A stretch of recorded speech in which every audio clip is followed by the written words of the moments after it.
अस्सलामुअलैकुम चाचा। वालेकुम अस्सलाम बेटा।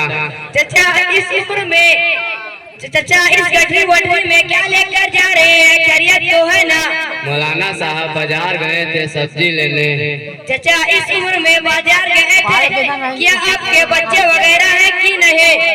नहीं बेटा, बच्चे का हाल तो ना पूछो। लड़का लड़की पोता पोती कुल मिलाकर 25 है।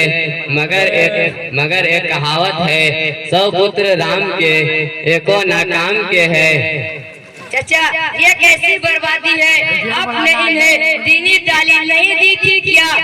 नहीं बेटा, मैंने सोचा था हाफिज या मौलाना बनेगा तो 2-3 हजार में नौकरी करेगा तो खुद क्या खाएगा और हमें क्या खिलाएगा। इसलिए मैंने उसे मदरसा में नहीं पढ़ाया, बल्कि उसे इंग्लिश मीडियम स्कूल में पढ़ाया। चाचा ये बहुत गंदी सोच है आपकी। इंग्लिश पढ़ेगा तो खिलाएगा और मौलाना हाफिज बनेगा तो नहीं खिलाएगा। मौलाना साहब आ रहे हैं, हम उनसे मालूमात करते हैं। मौलाना हुआ तो बोले अस्सलामुअलैकुम।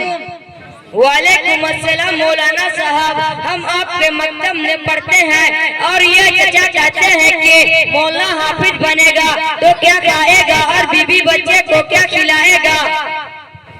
ला हौला वला कुव्वता इल्ला बिल्लाह। देखिए चाचा ये आप नहीं बल्कि अक्सर लोगों का यही सोच है। देखिए खिलाने वाली जात अल्लाह है, जो रोजी देता है, खिलाता है, पिलाता है। देखिए अगर रोजी का ताल्लुक नौकरी से होता तो अनपढ़ लोग भूखे मर जाते, लेकिन ऐसा नहीं होता है। क्या आपने देखा है कि मौलवी भूखे मर रहा हो या खुदकुशी कर रहा हो? हरगिज नहीं, बल्कि उनकी इज्जत होती है। उसकी बदरखिलाफ आप देखे होंगे, यह बात आम है। जो डॉक्टर है उसकी डॉक्टरी नहीं चल रही है, कोई वकील है उसकी कस्टमर नहीं आ रही है। क्या चाचा आई बात समझ में कि नहीं? हाँ मौलाना साहब, आपकी बात बिल्कुल दुरुस्त है, लेकिन बच्चे मेरा कहना नहीं मानते तो मैं क्या करूँ? चाचा आपने उनको दीनी तालीम दी होती तो ऐसा नहीं करते, बल्कि आपकी कहना मानते और आपकी खिदमत करते। और मदरसे में यही सिखाया जाता है कि माँ के कदमों के नीचे जन्नत है और बाप जन्नत का दरवाजा। हाँ कुछ आया। चाचा आपको दीन के बारे में कुछ मालूम है कि नहीं? हाँ तो क्या तू अकेला मुसलमान है? अच्छा चाचा गुस्ल में कितने फराइज है? गुस्ल में 10 फराइज है।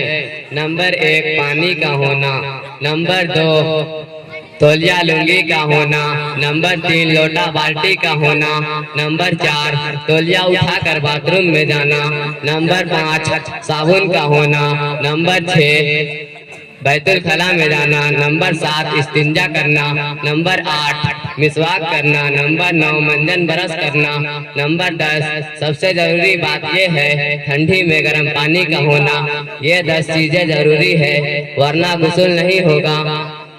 अस्तगफिरुल्लाह अस्तगफिरुल्लाह। गुस्ल में 10 नहीं 3 फराइज है।